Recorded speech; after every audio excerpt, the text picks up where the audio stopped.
Welcome to Love being episode recorded. number 1 of the All My Dogs Eat podcast. I am your podcast host, Anthony Raphael, and I got my two boys here with me, Chris Pagliaro and Jack Hafertepe. Guys, welcome in. It's episode number 1. It's going to be hopefully a long journey as we continue to get these episodes out. Hopefully we can build a nice fan base and produce great content for those who are listening. Chris, we'll start with you. How are you doing today? I'm excited, man. This is the beginning of something special here. I can feel it already. So let's talk some sports here. Jack, what's up, man? Yeah, I'm ready to get a little horny on the TL, get that content flowing. Just, but ultimately, sports are back on. Let's rock. I'm ready. I'm ready for these takes. All right. So this podcast is going to be centered around sports with a little bit of lifestyle mixed in. We're going to start off today's episode talking a lot about the NBA. As you all know, we just had the All-Star break. It was fun, full of fun festivities. As we sit here today, it's Thursday, so the NBA slate has opened back up for the last 25-ish games of the regular season. Today's going to be a loaded podcast talking about some of our kind of mid-season predictions. Not that this is really the mid-season mark, but post-All-Star break predictions. Let's see. Let's start it off. Chris, why don't you give us a little look at your MVP candidate, who you think halfway through the season, 2/3 of the way through the season, who's your NBA MVP? It seems to be pretty obvious. It's Joel Embiid. And here's the reason why. He's got the Sixers rocking and rolling in serious contention in the East with KD and Giannis. He's doing better than both of those teams. He's had to deal with Ben Simmons all season long and his inability to play and making up these stories and all this drama when he's really the only guy out there without a legitimate second star. And now you're adding James Harden to the mix, and I think his progression and his ability to play and play make is only going to get higher. I think it's Joel Embiid without a doubt. So, all right, Jack, I'll let you go Trash next, and I'll fucking round it take. out. Trash fucking take, bro. It's All DeMar right. DeRozan. It's DeMar DeRozan. Listen, I don't care about the narratives. I don't give a flying fuck. The Chicago Bulls, which is my home team, to be fair, regardless, they've got their entire bench out. They're playing with scrubs. If Anthony threw on a Bulls jersey, that's our fucking bench. Alex Caruso, out. Patrick Williams, out. Lonzo Williams, Lonzo Ball, excuse me. new player? Out. He's combining guys now. Is this guy a Derrick Bulls Jones fan? Jr. Out. Fucking, this man is breaking Wilt Chamberlain's records, and we're like, yeah, man, he's not in the convo. It's Giannis, Jokic, or Embiid. Like, nah, man. If the Bulls end up first in the East, which there's a reasonable case, especially because they got all those dudes coming back mid-March. There's a reasonable case that the Bulls are first in the East. And if the Bulls are first in the East, no doubt it should be DeMar DeRozan. I'm going to rebuttal you. There has never been an MVP that wasn't top 3 in rankings, right? Top 3 in rankings other than 2016 Russ. So Embiid's not going to be top 3. Jokic isn't going to be top 3. Giannis will be top 3. You don't think Philly's a top 3 seed in the East with Harden? No, it's going to be 2.5 out. Heat, Bulls. They're in a 3-way tie currently with Cavs. I think it's tie Cavs tonight with Cavs, Bucks, Sixers, 3-way tie, right? Except the Sixers now have no depth because they traded Drummond and Seth along with them. So they're running out a team that cannot shoot. That's not true. Georges Niang's got a clip. Shut the fuck up. Dude, it's true. Look at the numbers. Their starting lineup is true. max. Dude, I actually watched the Sixers, all right? Their starting lineup now is Harden, right? Maxey, Danny Green, or Thibault. They're saying Thibault Friday. I think Thibault starts. Thibault's a defender. He's good. That's a good team. Tobias is one of the best. Championship team to me. That is an awful 3-point shooting team. I don't know. I think part of this is going to depend on. Pains. I think part. Who's the better team? Who's a better team, Bucks or Sixers? I would take the Bucks right now. I think the Bucks. It's growing pains with not a lot of depth. That's what the Sixers are. Don't get me wrong. It'll be a good fit, but it's going to take a little bit. And they're not better than the Heat at the moment. If the Bulls stay afloat and they get their guys back, but they're up, 2.5 games, and they're about to beat the Hawks tonight, right? So Heat and Bulls will have a nice lead, and they're getting healthier, and the Bucks are the better team. Right. I think that Embiid and Harden are the best duo in the East, and I think they can be. We haven't seen them play yet, but I think they're the best two with the way they play and the position that they play. And when Harden can either do his thing or pass it off to Embiid, I think that's perfect. I think this is going to be a little bit of Harden and Dwight Howard when he was in Houston and Harden was coming up. They didn't play well together.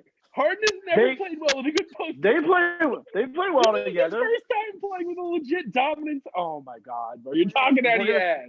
And we're gonna see how well it works because it's gonna work fantastically. I got the Sixers going to the finals. So. Well, thank you for spoiling that. Okay, let's get back on track here. We will cover some standings updates here in a little bit. You don't have an MVP, Anthony? I do have an MVP. I'm trying to get there. My MVP is the MVP, Nikola Jokic. It's not. Listen, man, the dude's averaging. He's above let's see. Embiid. I have some notes here. He's got 26, 14, and 8 as his stat line. Stats are and everything. I get that. He's got a Nuggets team that is full of a bunch of G Leaguers afloat in the West. There's plenty of competition in the West this year. Maybe not quite as balanced as the East. It's a little more top heavy, but still, they're the 5 seed, I believe, right now. 3 games out of the 4 seed in the West. That is with no Michael Porter Jr. and no Murray. Basically, like, they haven't had either of those guys basically this entire year because even when MPJ was playing, he was playing hurt. And he played like 2 games. Yeah, basically. Jokic has played almost every game for them. He's had several huge defensive plays to win the game. He had a game-winning assist to Monte Morris last week to beat the Warriors in Oakland. I mean, I understand the Embiid conversation. I think the problem for Embiid is going to be when Harden comes in, his usage is going to go down. Embiid's usage is through the roof. It's like an all-time NBA record for usage. You mean Joker? No, Embiid. No, he's talking about Embiid. Oh, you're talking about Embiid. Embiid's usage is so crazy because because Tobias has had an interesting year and no Simmons. Listen, and as much as I like DeRozan and what the Bulls are doing this year, I just don't think his numbers stack up. Here's my debate. He's breaking Wilt's records. Jack. Before you get all heated, here's you have the way to do it is how you define the MVP. Is the MVP the best player in the regular season? Just because in my argument, that could potentially be DeRozan. As a regular season, I would agree with that. It would probably be DeRozan. But how I measure an MVP is the best guy on a championship contending team. And in my opinion, despite the Bulls' record, I don't think they're a championship team this season. I just don't. I think when they're great, regular season is great, but I don't think guys, especially in an 82-game season, play like they do in the playoffs. And when you're going up against Giannis and the Bucks and Kevin Durant and Joel Embiid and James Harden, I just don't see the Bulls hanging with those people. All right. So first of all, pause. Regardless of the Bulls, just regarding at least Anthony's case for Jokic. Yes, I actually think Jokic is the best player in the league. However, there is MVP fatigue. It is rare people give it back to back, and it's rare that they're going to give it to a team that is more than likely going to be a first-round bounce. They don't have the depth to compete. Their second highest scorer is Will Barton. They're supposed to get MPJ and why can't I think of his name? Jamal Murray coming back. They're supposed to get him back here soon. If they're back hurt. Well, no, they're supposed to be cleared to play. They're supposed to get cleared. Yeah. So I'm not suggesting we'll talk about our playoff predictions in a couple minutes. But completely honest though, even with those guys in the West, they're not that good. And Chris can suck my dick. The Bulls are legit because they're deep. Yes, it's yes, they are deep. But I'm just saying, Levine, star, DeRozan, star, Vooch, star. Suck my dick. Vooch is not a star. Has Lonzo Ball played in the playoffs? Has Zach LaVine played in the playoffs? The only guy that on that team as a leader to play in the playoffs is DeRozan. And I mean, we've seen DeRozan in the playoffs against LeBron James many times. And you know what's crazy because you know who I trust more than all of them is I trust Billy Donovan. Guess Billy Donovan hasn't won is a wet fart in the NBA. James Harden is a wet fart in the playoffs. So then, therefore, your argument has no credibility. James Harden's been worse than DeRozan. argument for right now. This is well, you said they're going to the championship. That's But that's, I'm Oh, going to explain all right, why. on to the next I have segment, more on to the next elaboration. segment. I have Y'all all done my this Phillies shit to gonna me. win. I think it's Move simply on. the most Move valuable on. player on a successful team, and I just don't think you can argue there's been anybody more valuable than Jokic. Yes. You got to Like be value. top 3. You got to be top 3 in the standings. DeRozan's in the conversation for sure, but I think it's Jokic. I mean, he's got the worst supporting cast of these three that has been on the floor this season. Like, he hasn't had his second and third option ever, like basically at all. But DeRozan at times has had those guys, and Embiid still has Tobias Harris. Like, that is still a 20-point per game scorer. 18 and a half, but yeah. It's Tobias Harris. I mean, I'm rounding up. I'm just kidding. Here, you know what's really funny? You know what's really funny? Everybody's definition of MVP is different here, and everybody's definition of MVP matches up with who they're picking. So, I mean, I am telling you, no one's gonna win this. But the difference between you guys and me, though, is like my definition of MVP is most valuable player, which is what the award is. It's not the best player in the regular season, and it's not just a guy who's one of the worst teams in the league last year. And it's not just because DeMar DeRozan. They added DeRozan, they added Lonzo, they added Caruso. Caruso hasn't played. Yeah, like I get your point. Doesn't mean he's the most valuable player. That's what I'm trying to say. DeRozan's value does not exceed. DeRozan's value does not exceed what Jokic's value is. If he's first in the East versus Jokic being fifth in the West. Okay, yes, yes. Okay, if we're here, I'm gonna do a little switch up here. If we're doing first half MVPs, I would give it to DeRozan. Yes, I would agree. Well, no, I still wouldn't. I'd give it to Jokic, but I can understand an argument. But I am the biggest Jokic stan there is. Trust me. I know you are, and that's why. I'm just saying the narrative. You could back-to-back fifth seed does not be worst to first team. Right, but it's not saying who's going to get it, but who would you pick? Is what we're talking about, and despite we're picking despite voters' fatigue, I think that matters in the argument. I think context it does, but I'm going on who. If I had to select a vote for today, we gotta go to the next guy. We gotta go to the next guy. I just want to throw this out there, especially if Jack's argument is that DeRozan is the 1 seed in the East, and that's part of this. I think we're about to find out if this guy, who I'm about to mention, should be getting MVP votes, and that guy is Chris Paul. He's going to miss the rest of the regular season. The Suns are the best team in the NBA. Let's see if there's some fatigue there. I mean, obviously going from Chris Paul to campaign, that's a big deal, but I think Chris Paul is the best player on the best team in the NBA. And I think there's going to be I think there's going to be some fatigue there from them. They're due for some aggression in general, but I think we're going to see them struggle a little bit without Chris Paul. I mean, he's the ultimate game manager. He makes everyone around him better. I think he deserves votes if they turn into like a 500 team down the stretch, or maybe even are only winning 55-60% of their games down the stretch. Especially if they lose the 1 seed, I think Chris Paul deserves some votes. Now, I think he gets it? Probably not, because missing the last 6 to 8 weeks of the season, it's the MVP award. Let's face it, is a "What have you done for me lately" award. So any of these guys that we're talking about, and it could be Giannis, which we're not mentioning, any of these guys could win it. I was going to say something about whoever kind of jumps down the stretch is probably going to take home the award. But nonetheless, let's move on. Yeah. All right. Well, if you have something you want to say, your point out. If you have something you want to say it now, or forever hold your peace.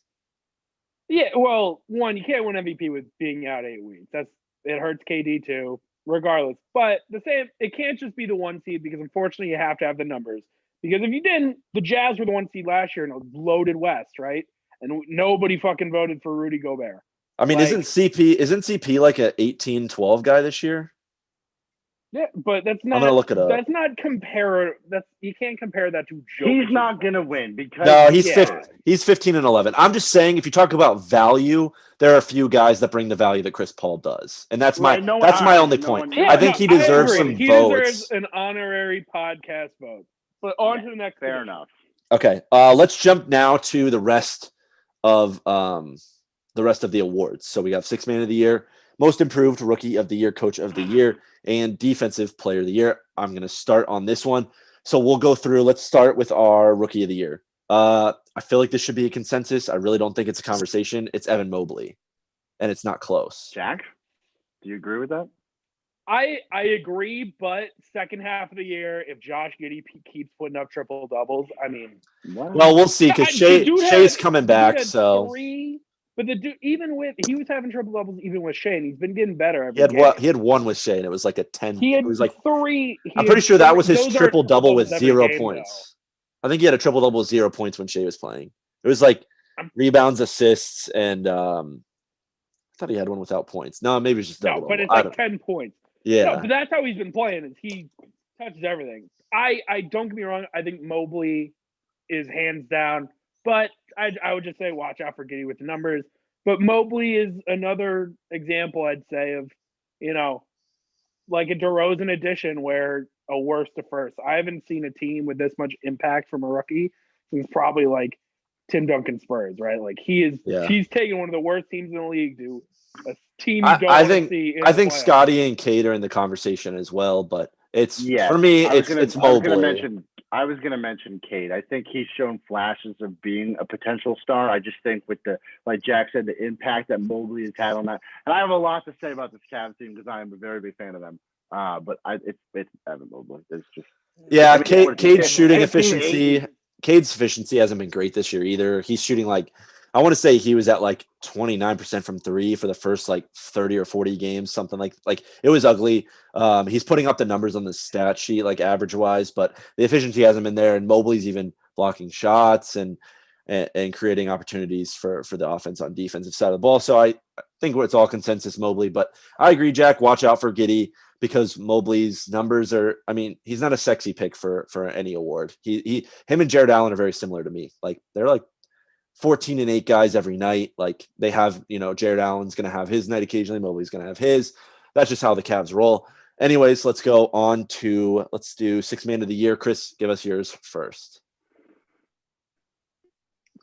It's my boy down at South Beach. It's Tyler Hero. It's not really close. He comes off the bench. He's the leading scorer points per game for the Heat. I like Jalen Brunson coming in for Luka, and I like Kevin Love. I think his leadership for the Cavs, that young team, getting them, I think that's more impactful off the court than on the court. So if you want to say Kevin Love, I won't get mad at you, but it's Tyler Hero. He's a baller. Jack? He comes off the bench.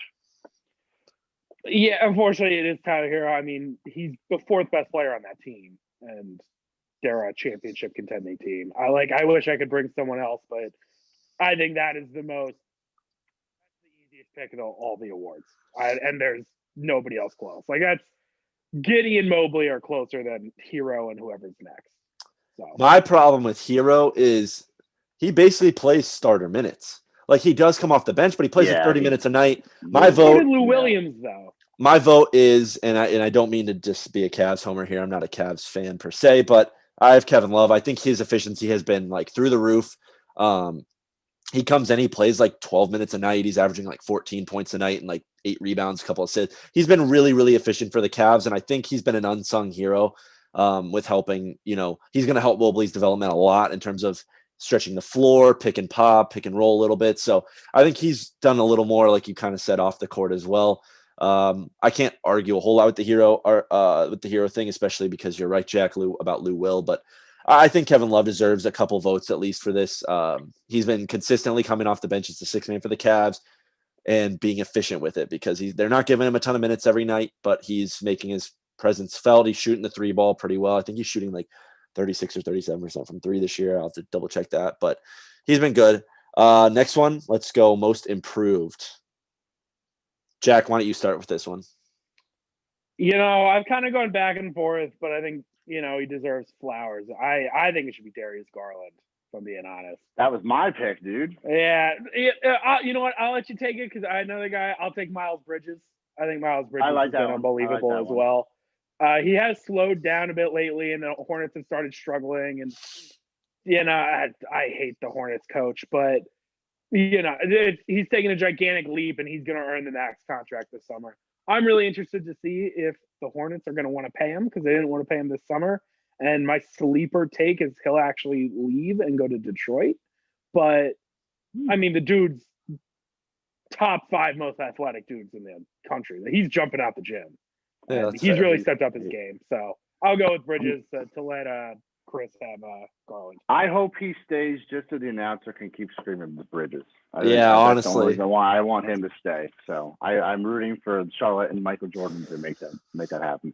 But it's for me, honestly, I kind of have a joint award. I think it should be the two teammates, Garland and Jared Allen. I think they both interesting. Improved extremely well. I mean, they're both all-stars. I mean, I know he was an all-star replacement was Jared Allen, but still, I mean, you want to talk about a Chicago Bull turnaround? You want to talk about a Cleveland turnaround? I mean, those two are. I mean, with Sexton kind of being out a little bit, and that's a good point. So I mean, they're balling out. So I got a little joint award for both. Okay, yeah, I like it. I got a little homerism here. I had Garland as my second pick as well, so it seems like we all like that one. Little homerism to my fantasy basketball team. I think most improved this year. It might sound weird, but I think it's Ja Morant. He was really, really good last year, but he took another step. His scoring has gone up. Sure did. Yeah. His rebounding and assist averages and his efficiencies have gone up as well. And if you kind of like flash back, they were a play-in team. They got beat by Golden State in I think it was the 9-10 game. I think. And they're the 3 seed this year. They're like pretty far and away the 3 seed. They're not on the same tier as Golden State and Phoenix, but they are above Dallas and Denver. They're like I think 3.5 games ahead of those teams. I think Memphis is a real legit chance to go to the WCF this year. I don't think they do it, but like I said earlier, we'll get into some predictions here in a little bit. But I think Ja Morant deserves it. Garland took a step, and like you mentioned, Allen and Bridges, I think as well. But Ja has the best team of these 3 guys we've mentioned. I think what's going to hurt Bridges the most is that his efficiency has gone down throughout the season, and the Hornets are not good. So I think it'll be Ja, because I think that his impact on a team with really no other star. They have probably the best depth in the NBA, but they don't really have another star. I'm a big Jaren Jackson Jr. fan, but I don't know that he's a star yet. Depends on what your definition of star is, but I don't think he's a top 25 player in the NBA. Ja kind of reminds me of like a year or two ago. Remember when Pascal Siakam won Most Improved Player because he went from like 4 points a game to like 20 points a game? Yeah. And then the following season, he was averaging like 27 and 11 or something ridiculous. Yep. And everyone wanted it again, right? I don't think people like to go from a star player who improved. I agree.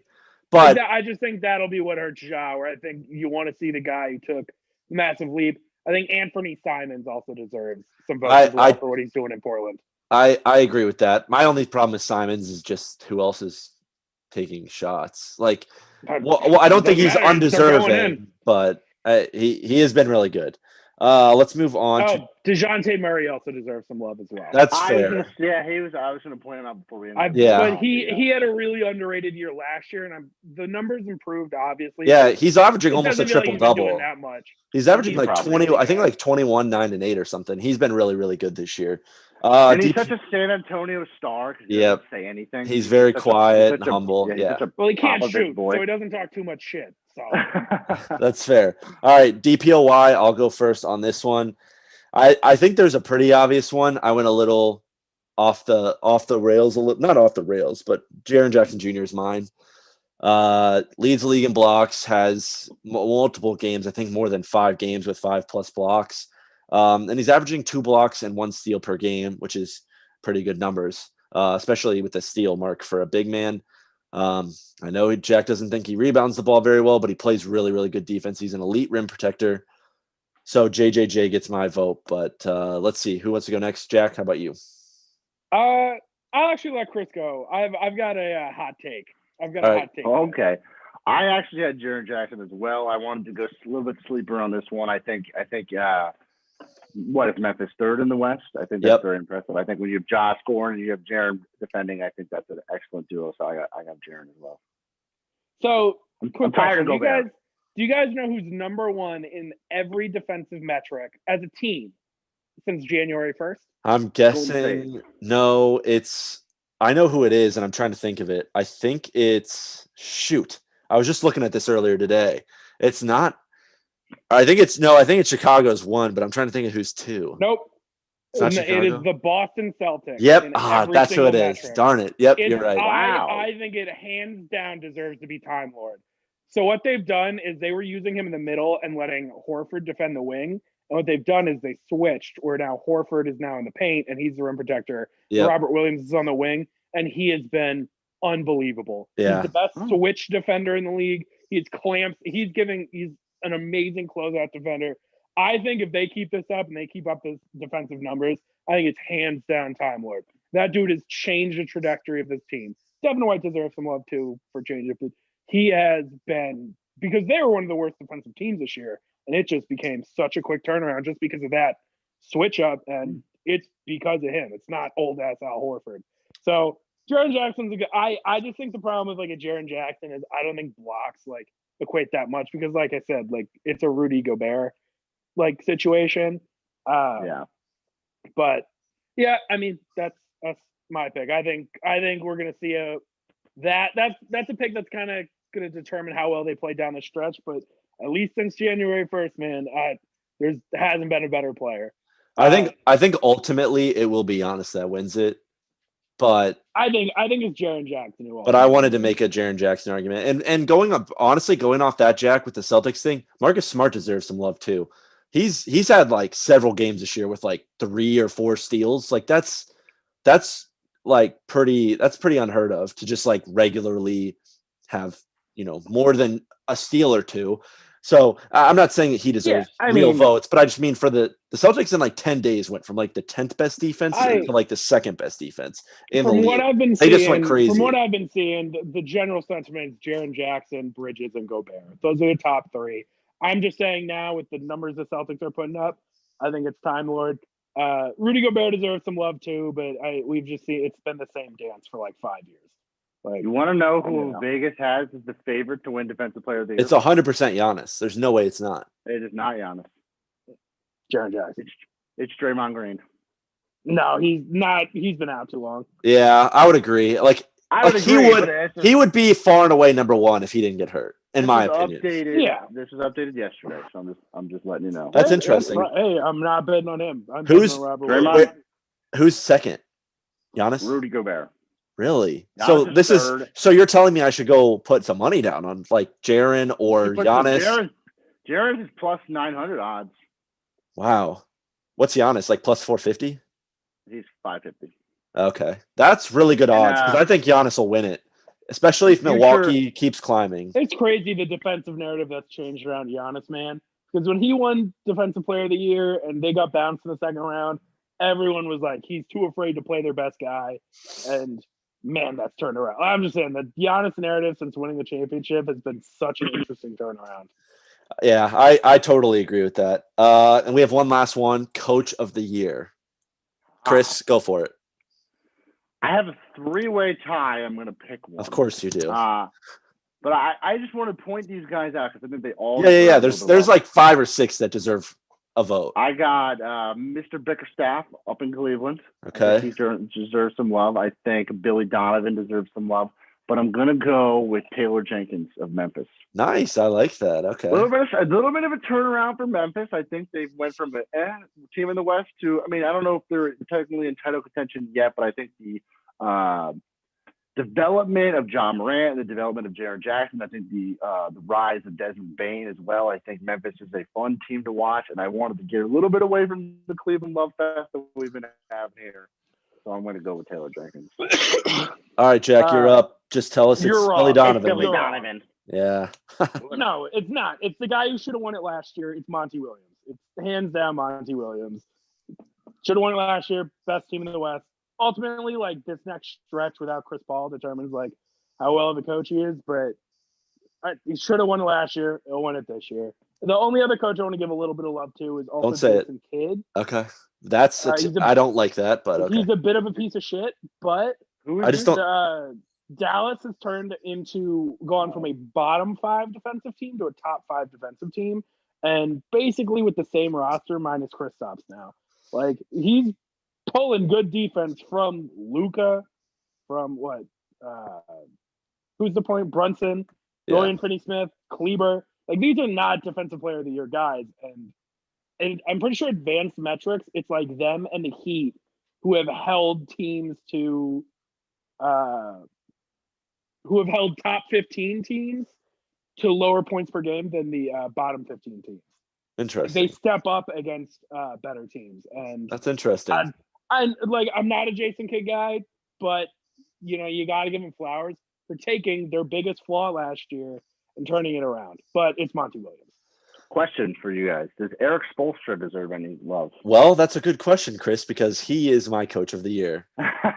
That Folks, that was not planned. I promise that was definitely not not. planned. That's really funny though. Yeah, Spoelstra for me, it's like pretty like I don't know. I don't think it's really competitive. I agree with the Monty Williams take, but not as much as I think it's Eric Spoelstra. They are in first in the East right now, and he's had to deal with way more injuries than Monty Williams has. If we're gonna go one-on-one here, which for the sake of argument we will. No. Bam missed what 6 weeks probably. Yeah. Heroes missed some time. Lowry's missed some time. Butler's missed some time. Like he's had to kind of make this work with these guys rarely ever getting to play together. They're all kind of bouncing in and out of the lineup. They got healthy as they headed into the break because I think Bam came back for a game or two before the break. If not, he's coming back after the break. I don't know. I think Spoelstra just doesn't get the love because it's like, Eric Spoelstra's been such a good coach for such a long time. We just expect Eric Spoelstra teams to be good. Like that's just what we expect. I mean, Spoelstra's been a head coach since for Miami since like 2011, maybe 2010. Like it's been a long time. He was there when it was like Braun and Wade and Bosch. Like he's been there for a long time, and I just think between the Suns and the Heat record right now. Yeah, it's like 10 games. Yeah, the Phoenix is 48-10, and Miami's 38-21. I'm taking the guy who deserved it last year. I understand what you're saying. My whole point is that if they had been healthy, they would be 48-10.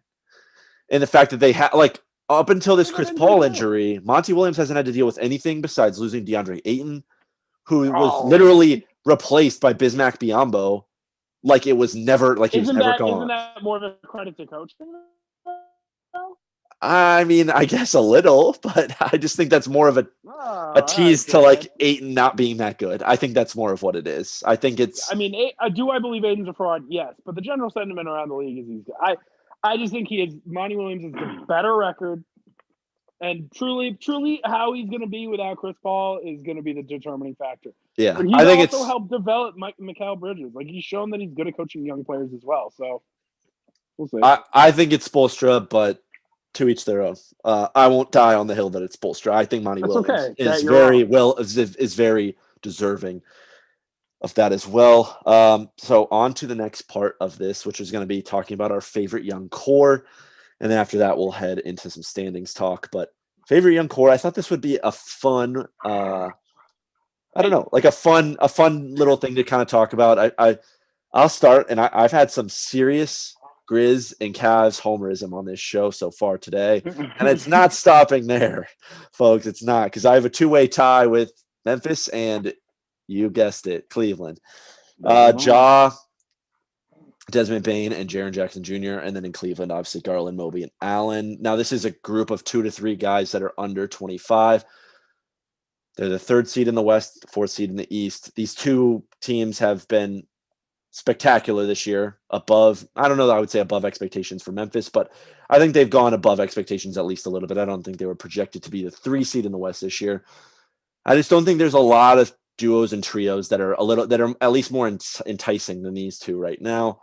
Chris, let's jump to you though for yours. I have the exact same two, so I'm not going to touch on them too much because you explained my reasoning probably perfectly. But if you're talking about most fun to watch, it's been Cleveland all year. So Cleveland is the most fun. I mean, yes, I love Memphis and their little young trio, but it's Cleveland. I actually will differ just because, I think Cleveland is like arrived, right? When I think of young core, I think more future. I really, really like what Detroit's doing. I think Cade's great. I like Isaiah Stewart. I like the pickup of Bagley in that trade. Diallo's been great, but I love Sadiq Bey. He's so underrated. I agree completely. Like they are slowly building up a core and bringing them up together, and they should be adding a top 3 guy probably. Either Chet, They don't have a Jabari, second. or Paolo. So yeah, that's gonna be. I actually saw some reports that Ivy's their number 2. See, I think Paolo makes the most sense. Paolo or Jabari. I just think they need a love 4, and I think that just makes the most sense. I think you can't go wrong with any of the 4, if I'm being honest. Yeah, that's I fair. think Ivy's just. And we got to see some lottery luck too, because you never know with the NBA lottery. It's done crazier things before. And for me, I don't know. They're not exactly a young team, but I like the core that they're putting together. I really like what New Orleans has done. And, supposedly they're supposed to have Zion, even though that'll be a TBD. But Brandon Ingram, I think, was an all-star snub, right? Because he didn't get in. And then snub, sure, a little bit. I mean, he probably was a snub. Val's really good. But CJ McCollum has been on crack since going over there. Like, that's a good team if they're healthy. And Herb, I really like Herb Jones. Yeah, that's fair. I think you look at the Herb Jones and Ayo Dosunmu's coming out the draft, that they're just these older guys, but they're turning out to be the most NBA ready. And it's kind of surprising that more contenders don't really look at those guys and think like, oh, this is an impact guy immediately. Even if they're a 6th or 7th man. I mean, Herb Jones and Ayo statistically, I'm pretty sure are top 10 in on-ball defense this year. So that's fair. Okay, that's fair. I like that take, Jack, because you've seen competitive teams take those super seniors like Dante DiVincenzo with the Bucks. You've seen now Grayson Allen's with the Bucks. Well, now Jalen Brunson was another one. It's like you saw Brunson. success in the NCAA tournament or just like in the season. It's ultimately like they're winners and people didn't draft role pieces. Yeah, they're just nice. And it's just. Well, hey, I agree completely. I'm walking out with the dog here, so just give me a minute. All right, so let's move on. This one's going to be a little bit of a longer one, and if you need to pull out some notes, that's fine. We're going to talk some NBA standings, some predictions. If the season ended today, what do you think the playoff bracket would look like? Riley. This is going to be a fun one. Jack, mute yourself for a little bit. To kind of break down the conversation of where are we going playoff time. So obviously we're going to knock out the play-in games because we're not going to try to simulate how that would go. So top 8 seeds in the East right now, that would mean it's Miami versus Brooklyn, Chicago versus Toronto, Philly versus Boston, and then Cleveland versus Milwaukee. I'm going to kick this one off. I've got Miami over Brooklyn in 7. Oh, and we're going to say that all teams are completely healthy. They have everyone. So that means Simmons, Irving, Durant in Brooklyn. That means everyone's healthy. Everyone's allowed to play. Can Kyrie play home games? Yes, because that's about to start happening anyways. That's about to start happening anyways. It should be back on playoffs. So every roster is perfect, exactly how it should be. I've got Miami in 7 over Brooklyn. I know Brooklyn's big 3 is scary, but I think people don't realize quite how good Miami it really is. And they have pretty much like the perfect defender for every one of those guys. I think it's gonna force Simmons to have to try to make some plays, and I don't know if he's got it in him. So I think Miami wins in 7. Sorry. Then second would be Chicago, the 2 seed versus Toronto, the 7 seed. I really like Toronto this year, man. I think Scotty Barnes has been really, really good. Gary Trent, Pascal Siakam, Fred VanVleet's been a monster. With that being said, Bulls in 5. I don't think Toronto has the depth to hang around. The Bulls have probably the best backcourt, I would say, to defend a VanVleet. He is going to get Lonzo, and when Lonzo goes to the bench, he would get Caruso, and when Caruso goes to the bench, he's going to get Ayo. So he is not going to get any breaks. I think Toronto fights hard. I think it's 5 really good games, but I think they win 1. They'll get 1 at home, but Chicago's the better team. I don't think that they have enough depth, Toronto, to really hang. They're going to get tired pretty quick in that series. Next would be Philly versus a surprise 6 seed Boston. It came out of nowhere before the break. They've won 10 of their last 11. Yeah. And if you're getting sidetracked looking at me. You can actually see they're playing behind me over my shoulder. They're playing Brooklyn tonight as we kick, like we said earlier, kicking off the second half NBA slate. Philly, Boston. I have Philly in 5. They have the best player in this series. I think their defense has been good, but their offense has been really spotty. And something you will never catch me saying on this podcast, I will never get caught saying, Jason Tatum is not that guy. He's not that guy. Okay, you will never hear me say that he is that guy. He's not that guy. He just isn't. I've always thought that he's not that guy. He was 19 against LeBron James in 2018. Yep, and has he won a title? I don't think so. Anyways, Right. Bam Adebayo still owns Brad him. Stevens' fault, but sure. Bam Adebayo still owns him from the bubble. Anyways, so I have Philly in 5 over Boston, and then Cleveland, Milwaukee. This is a painful one because I love the Cavs, man. Like what they're doing this year is it's so much fun. I'm a Lakers fan, but the Cavs are so much fun to watch, and I live here in Ohio, so it's been fun to watch the Cavs root for the Cavs. I have plenty of friends that are Cavs fans. Milwaukee in 6. I think the Cavs can give them a little test. We'll see, but I think it's Milwaukee in a pretty easy 6. Like I don't think the Cavs really ever threaten them. Like I think it's a 2-0, and then it probably goes to 2-1, and then it's 3-1, and then it's, I guess, 3-2. But I don't think it'll ever really be that close. I think Milwaukee wins maybe a couple blowouts, and Cleveland has a couple of close wins. We'll go round by round. So that's my first round. That means Miami, Chicago, Philly, and Milwaukee move on, which means I've got Miami versus Milwaukee and Chicago versus Philly in the second round. Chris, let's hear your Eastern Conference first round predictions.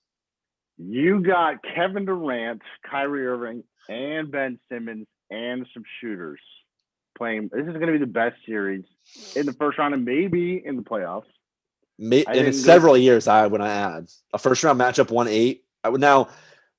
With all that being said, it's probably unlikely they finish as the 8, but we'll see.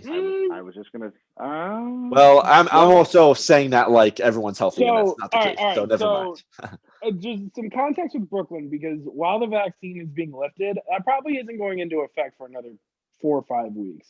Yeah, you're right. If it stands and the vaccine is not lifted, Kyrie is only playing 8 more games. If you look through the schedule, right? If all things stand. They really need Simmons to come back coming so back bad. From his knee. Simmons probably is going to be back mid-March, would be my guess. Maybe early March, but probably mid to late March, right? There's no guarantee that they make it through the play-in. If they have to play in Toronto, they don't have Kyrie guaranteed. And then you have kind of a fresh Simmons. I did not think about that. If they draw a first-round matchup with Toronto, which obviously isn't a hypothetical here, but if they somehow drew a first-round, the hypotheticals, it wouldn't be a first-round matchup with them. It's a play-in. I think Toronto gets in. I think Boston falls back a little bit. I think Toronto ends up being the 6. I really do. The way Toronto, I don't know. I think Toronto is a playoff. I think Toronto is a playoff team this year. I think that they're a play-in team. I think they're a playoff team. Not playing. I think they avoid the play-in. We'll see. But anyways, Chris, back to your predictions. In our hypothetical situation here, despite how much I love the Heat, I have a hard time picking against Durant and Kyrie Irving and Ben Simmons and a broken down Blake Griffin in the playoffs.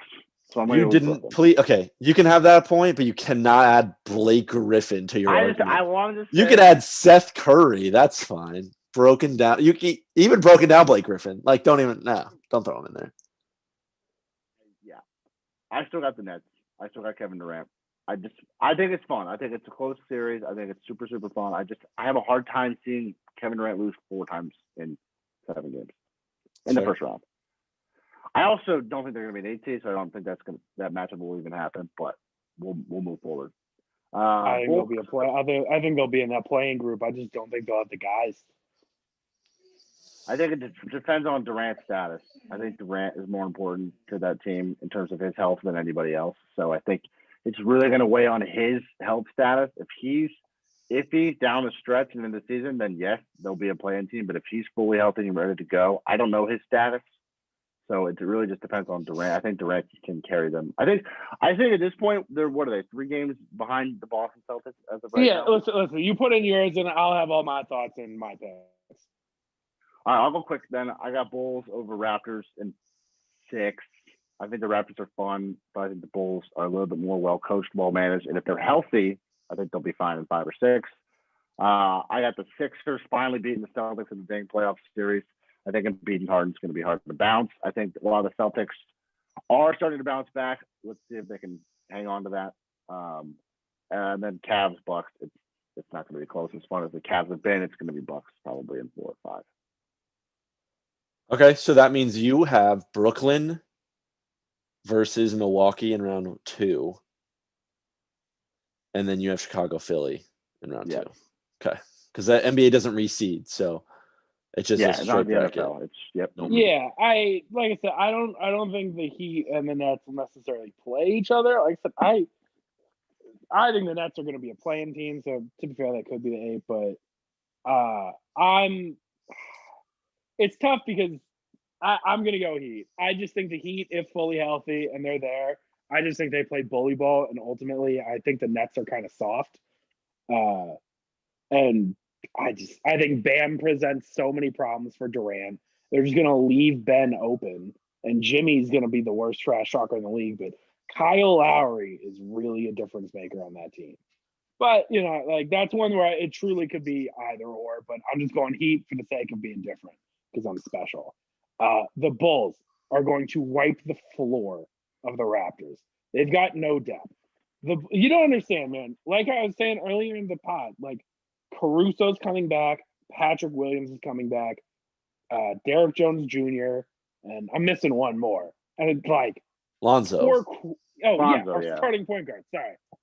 And so it's like when we come back, our starting lineup is Lonzo, Levine, DeMar, Patrick Williams, and Vooch, right? And then you get Kobe Caruso off the bench. You get, Tristan Thompson isn't great, but at least he's a body, right? That's also our big issue. And Derek Jones Jr. is incredibly athletic. It's a deep team, and that's the problem with the Raptors is they have no depth. And I also, if we're being honest, I think we're going to see a Scotty Barnes rookie moment, and he's going to get fucked up by DeMar DeRozan. I think Scotty Barnes is going to cause him a lot of problems. I don't think so. I think you're a homer, and DeMar is different. And then I think that I'm actually going Celtics over Sixers. The Sixers can easily switch for me, but I need to see them play because they have no shooting. And I'm really, really scared about their shooting. It's going to be a lot on Harden and a lot on Maxey. Maxey's not a bad three-point shooter. He's been really shooting some more this year, but they're going to rely on him like they use Curry, which is a lot of off-ball shooting. And it's just, I think it's going to be a hard transition for the team. I do think that Embiid is going to eat, but even if he scores 50 a night, you still need everybody else to score. And if they just force him to shoot, I don't know. And Harden in the playoffs is no guarantee. And Harden's hamstring right now is no guarantee. And Celtics, the Celtics have been the best team in basketball lately. They have been on an unbelievable tear, and defense wins championships. So I'll go with the Celtics in 7 as well. I think this is going to be an incredible playoff. Who's my last team? Cleveland, Milwaukee. Yeah, I think it goes 7. I think Whoa. I think Cleveland is such a bad matchup for Milwaukee, especially without Brook Lopez. You're forcing them to play small ball with 3 possible starting 7-footers, right? And Bobby Portis has been one of graded the worst defensive center this year. Bottom 5, yeah. And you're going to have Mobley and Allen down there.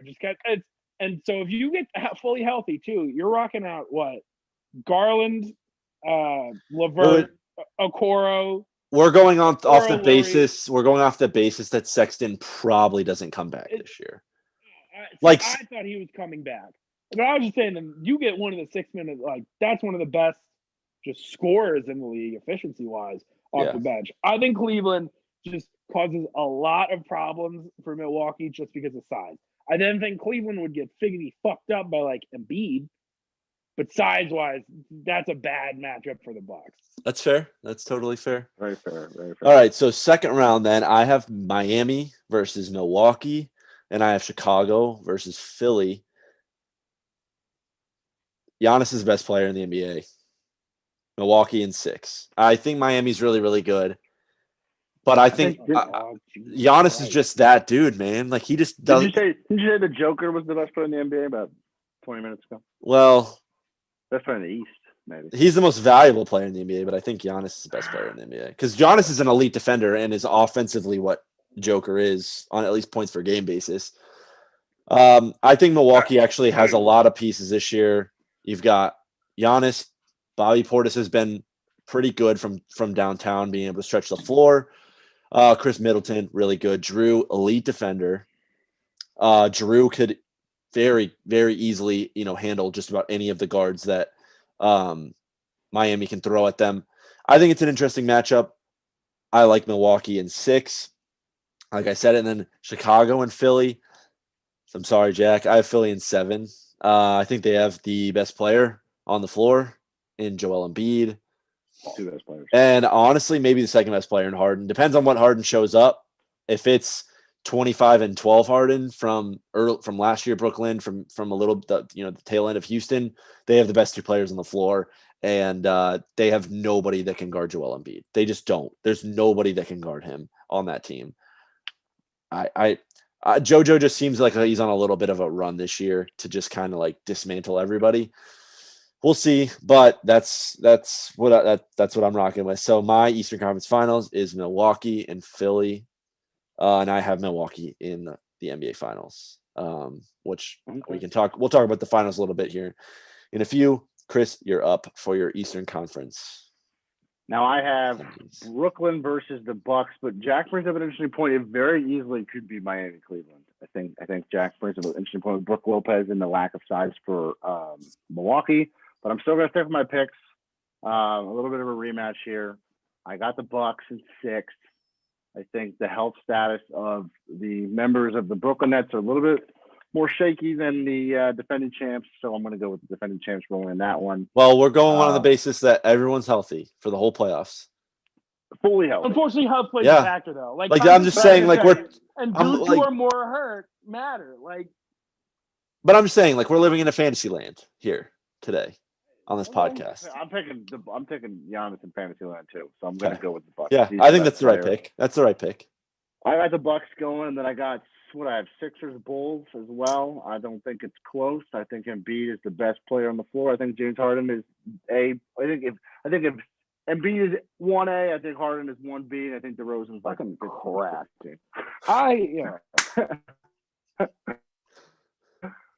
I love what the Bulls have done this year, but I don't think Harden would be in hell. Like that's the thing. Like Embiid will absolutely just fuck us up. Don't get me wrong. He'll drop 60, but Harden will have Lonzo on him, and when we don't have Lonzo on him, we're having Caruso on him. Like Harden's different though. Harden is it's not in the playoffs.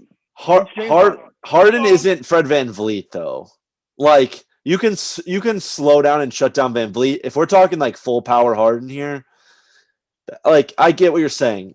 But here's the thing: I think they would force Harden to pass, and if you're forcing Harden to pass, you're asking Matisse Thybulle to fucking shoot. All right. Like, the lack of shooting for the Sixers is going to bite them in the ass. I think they are a next-year team because I think getting rid of Curry hurt. Getting rid of Drummond really hurts them. So they did make a really good signing of Willie Cauley-Stein, but the team is not deep. They put everything into those 2 guys. And, yeah, they still have Tobias, but Tobias is ass, all right? Like, they're going to dump his contract this summer and try to open it up to get a max slot. Regardless, all right, I don't even have the Sixers there at the moment, because I want to see how they play before. So I have what would it be? Celtics Heat then, right? Because they're the lowest seed. No. It doesn't. They don't. What is it? All right. So you had Miami. Bucks. You have Miami versus Milwaukee. You said Milwaukee in 7. Miami versus Milwaukee, and then you have Chicago and Boston. The NBA doesn't reach speed. I have Chicago coming out. And that'll be pretty easy. I think the scoring on the Bulls is just so top to bottom depth wise. It's just, we're so incredibly deep because Kobe White shooting off the bench too is elite. Levine, DeRozan, elite. And you want to talk about Celtics not having a big. Like that's kind of my only worry with Embiid is they don't have a big. So Vooch will still get his. Like, but I mean, Lonzo was shooting 40% from 3. Kobe's been draining. Levine, it's just such a deep team. And then I'm actually going to take the Heat over the Bucks. I just think that he got a chip this year, like chip on their shoulder, and I think Bam Adebayo is the only Giannis stopper in the league. And I think if you can, like, and that's another team where it's if everything starts going smooth, like Duncan Robinson has been like the worst 3-point shooter in the league this year, right? Like, and he's been, and they're still first, right? Like, if their best 3-point shooter has not been playing well, he starts playing well. Tyler Hero's off the bench is still a monster. And dude, you guys didn't talk about it. PJ Tucker played with the Bucks. PJ Tucker fucks people up in the playoffs. Man, they just got guys who put the way you're talking about the Heat. They must have a really good head coach, man. They must have a really good head coach. It's just crazy. They put their hands in the balls because they're those type of players. They are first. I'm pretty sure I saw this year that the Heat have 44 charges called. The second highest team is 19. Wow. Right? Like they are just a chippy, fuck you up, piss you off team. And truly, I do think the Cleveland matchup matters for Milwaukee because I don't think you come out unscathed because you're going to be playing some pound for pound basketball against Jared Allen and Evan Mobley. Lauri Markkanen's a soft little bitch, but they're strong, they're young, and they play hard, right? All right. So I have Heat Bulls Eastern Conference Finals. I'm going to actually have the Heat coming out, and then we'll go to the Western. Right? I'm proud of you for not being a homer. Who did you have in the finals, Chris? I had Jack Philly cut me off, which is okay. But I had Philly versus the Bucks, and I'm going to think James Harden avenges his playoff woes, which I want to bring up a little bit here. I think it's funny that he gets a lot. He does get slack, and rightfully so. But you have to think about the teams that he's played. He played the bubble Lakers, which were pretty much unstoppable throughout the entire bubble experience. He's played Golden State 3-4 times in the playoffs. And lost every time. In the conference finals, like every time. Huh. He disappears. Yeah, but is that a credit to? Is that? Here's my argument. Yes, he's disappeared. He does get slack for that, but is that more of a credit to the way Golden State played them? Not if he is the all superstar player trying to make them out to be. But I'm just saying, LeBron James disappear. Does Kevin Durant disappear? Does Giannis disappear? No. Those guys are on a different level than Harden. Well, they're not real. They are, but yes, they are. For a while, people did not think so. Harden's still a top 50 player of all time, so it's not a horrible argument. Trust me, he's disappeared. What was Game 6 in 2017 where he missed 13 threes and the Rockets all together? The team had a record of 29 straight missed three or whatever. Yeah, in Game 7 of the Western Conference Final. It was interesting. I listened to a Zach Lowe podcast about this, and I can't come up with an answer. What is Harden's signature playoff game? He doesn't have one. I think he had 35 and 10, first round or something like that. He's not a playoff guy. And granted, DeMar's not either. But there's Levine, there's Lonzo, there's Vooch. There's more of the depth to rely on, which I just don't think the Sixers have. You got Joel Embiid's going to drop 50 and 20. Who else, right? If Joel Embiid is dropping 50 and 20, they're winning the series in 4 games. But that's beside the point. Who else is scoring? Who's coming off the bench? They have Tobias, bro. Tobias is a good enough guy as at number 3 to get you buckets. Yeah, your depth in the playoff that you're relying on, and your best 3-point shooter, I'm pretty sure on the team right now, is Niang. They have Niang, Shake Milton, Korkmaz is a pretty good shooter. Korkmaz is awful. He can't play defense. They don't like him on the court. They're trying to get rid of him. They prefer Joe. We'll see. ISO Joe. Okay, Harden in his time with Houston lost to Golden State 4 times. And that's not against him. What did he do in those 4 times? It should be against him, but when Chris Paul was out in that Game 7, did he step up? No. He is not a playoff guy. That's fair. All right. We got to go to the West Coast. We're taking too long. Before we get to the West, I actually just got an update. John Morant left the game, walked off under his own power, but very, very gingerly. So as we jump into the Western Conference and we talk about a perfect scenario here, We'll see if Ja misses any time. That's definitely a guy you don't want to see go down. Not that there's really anyone you ever want to see go down, but you definitely don't want to see a guy like Ja, especially with a team like the Grizzlies. Sorry. I will say he missed some time earlier this year, and the Grizz did just fine. So we'll see. Anyways, on to the West. Why don't you kick us off, Chris? Do you want me to run through the matchups first? I know I got them right. Okay. We're sticking with the fact that the Lakers aren't going to the playoffs. Is that what Yep. we're doing? Lakers are out of the playoffs right now. It wouldn't matter if they were. It wouldn't matter. Yeah, I was going to say. But I think that the East is so up. It's funny because it's so different than it was when LeBron was in the East. I think the East is so up in the air. All of ours were very different for all very different reasons, and I think they can. Literally, I think it could go anyways. I think there's probably 4 or 5 teams in the East that legitimately could go to the finals this year. The difference between the 1 seed in the East and the 10 seed in the East is 9.5 games. Yeah, the difference between the 1 and the 10 in the Western Conference is 24 games. So yep, that's literally the difference. Like that's incredible. Yeah. If you want to compare it wise, like the 10 game mark, Utah's a 4 seed and they're 12 games out of first place.